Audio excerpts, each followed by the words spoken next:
Soraya Lennie joins us now from outside Istanbul's coroner's office. Hi, Soraya. Suspicion had been that Daesh was behind this attack, and now we're hearing the claim has been made.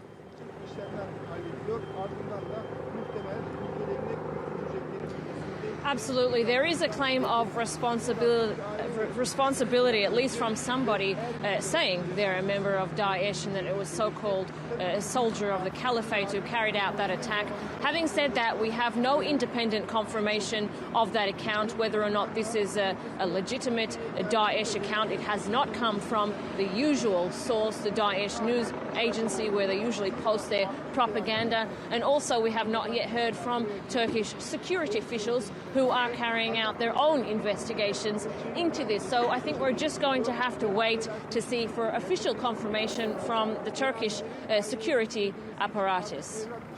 And Turkey, meanwhile, Soraya, is still engaged in massive anti-Daesh operations throughout the country. Where do those stand now?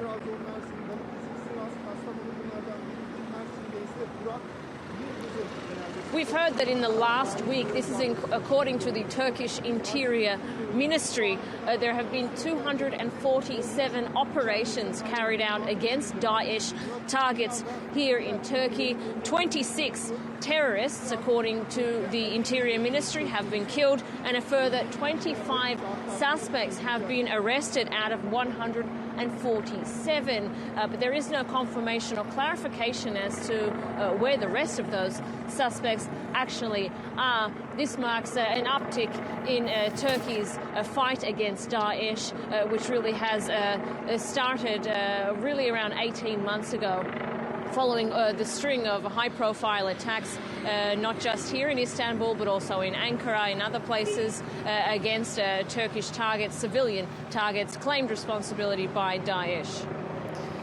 And Soraya, the attacker, though, from the Reina nightclub is still at large. Is there any more information on whom is being sought?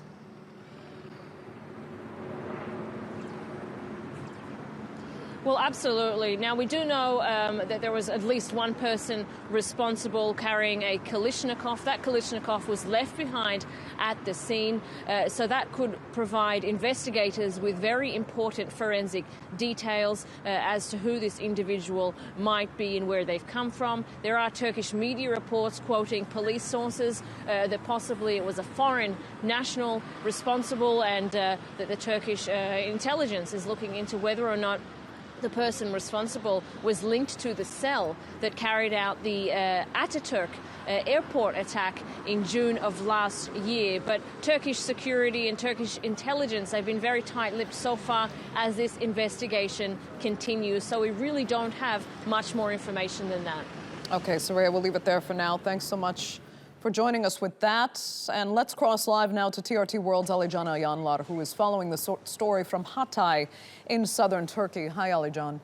Is Turkey now expected to adjust security operations where you are, given Daesh's claim of responsibility?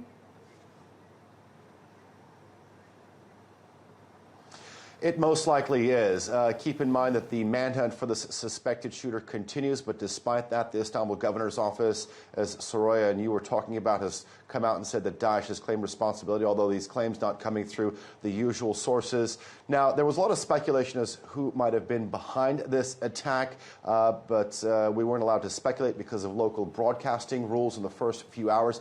But I think it's fair to say that this does bear the characteristics of a Daesh attack. Even the PKK, which is another terror organization that Turkey has waged war against, denied responsibility and even condemned the attack.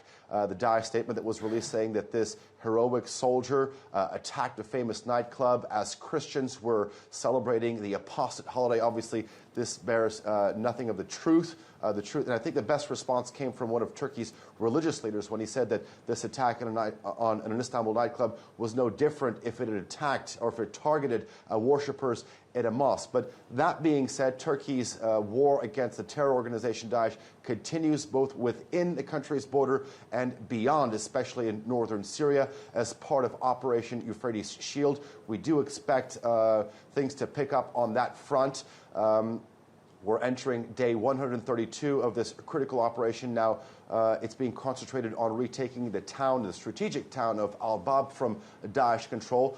Turkish Foreign Minister Mevlut Çavuşoğlu had come out and said that he criticized, Turkey's NATO partner, the United States, for not doing enough in terms of providing air support since the beginning. And we're seeing an interesting twist of events.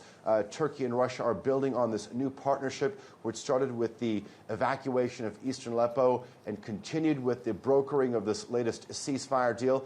And now we're seeing Russian warplanes aid the Turkish-backed Free Syrian Army troops in this push for Al-Bab. So definitely a picking up expected in this operation. And on that ceasefire, Alican, it does seem to be largely holding. But we're also hearing that operations against Jabhat Fatah al-Sham are continuing and that a senior leader has been killed.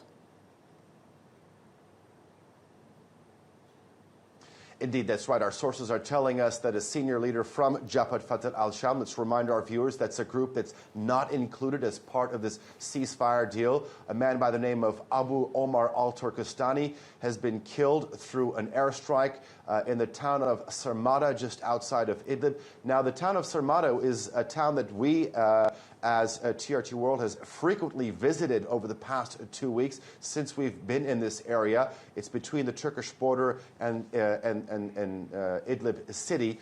And it's an area where the group formerly known as Al-Nusra or Jabhat Fatah al-Sham, as well as Ahrar al-Sham, do have a strong presence. Now, according to our sources, there was a meeting going on between Jabhat Fatah al-Sham and Ahrar al-Sham, a group that is included in this ceasefire deal, and talking about the possibility of merging. Ahrar al-Sham is one of these fringe groups that is included in this ceasefire deal, but there have been reservations from this group, and keep in mind that other countries, including Russia, do regard this group as a terrorist organization. Okay, Alican, we'll leave it there for now. Thanks for that from Hatay.